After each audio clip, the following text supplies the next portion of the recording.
But let me give you the lowdown on where I stand right now on the PTPA. My bias is inherently pro PTPA. I believe the players should have an association. The players should have, formal representation that's a little bit more outsidery and independent than the ATP Players Council. When workers have no power, when they don't have a seat at the table, they're gonna be exploited in some way or another. Whether that's 5% exploited or 10% exploited or 50% exploited. I know that that's kind of a harsh word and there are multiple levels to it. Whenever there's no equal kind of negotiation, there's going to be some exploitation. So that's why I think it's important that the players have some sort of arm that negotiates on their behalf. But then there's the question of effectiveness. They've managed to raise money so that they could pay the staff and that they can provide the players with certain services and certain benefits, whether that be medical services, legal advice, and then the much maligned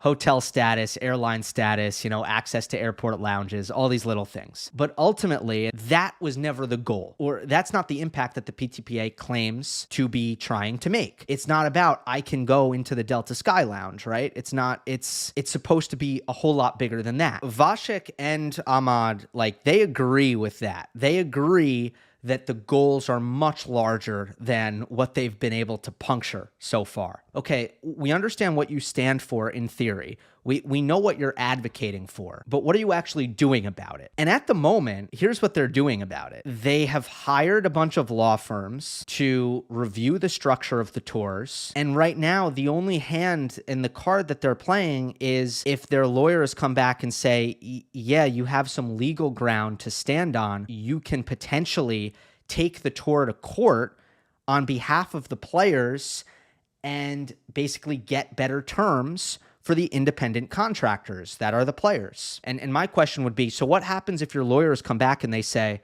yeah, we reviewed it and we don't have much grounds to sue?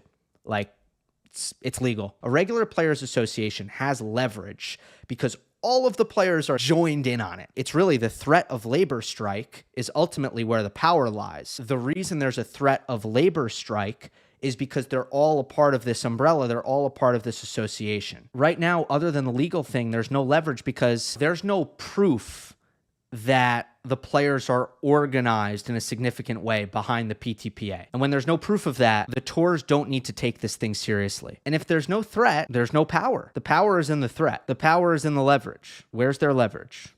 I'd also like them to be a little bit more specific about their solutions.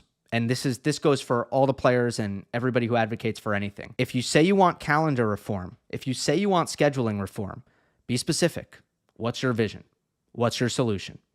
If you say the players deserve more money, bring the receipts. You gotta come up with something. And I believe the players could get more than they do. And sometimes I hear the case being made in a very disingenuous way. Ahmad Nassar recently gave an interview and said the Six King Slam exhibition is proof that tennis players on the regular tour are underpaid. I mean, come on now. It's well known that the PIF is willing to take a loss on these events because they see it as a long-term investment to, ultimately bolster the brand of their nation and to set up their economy in the future. So to say the massive paychecks that the players were cut for the exhibition is proof that tennis is generating all this revenue that isn't usually going enough to the players. I mean, come on, don't say that crap, right?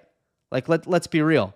So I feel like that kind of stuff completely undermines the PTPA. And I also don't think they should be patting themselves on the back as much. Be ambitious, right? People believe in your goals. People believe in the main things that you're fighting for, but, recognize that you're not there yet. Let's be real about it. Don't snap back at anybody who says the PTPA hasn't been effective by saying that the players get to use the Delta Sky Lounge. That's honestly not a great look.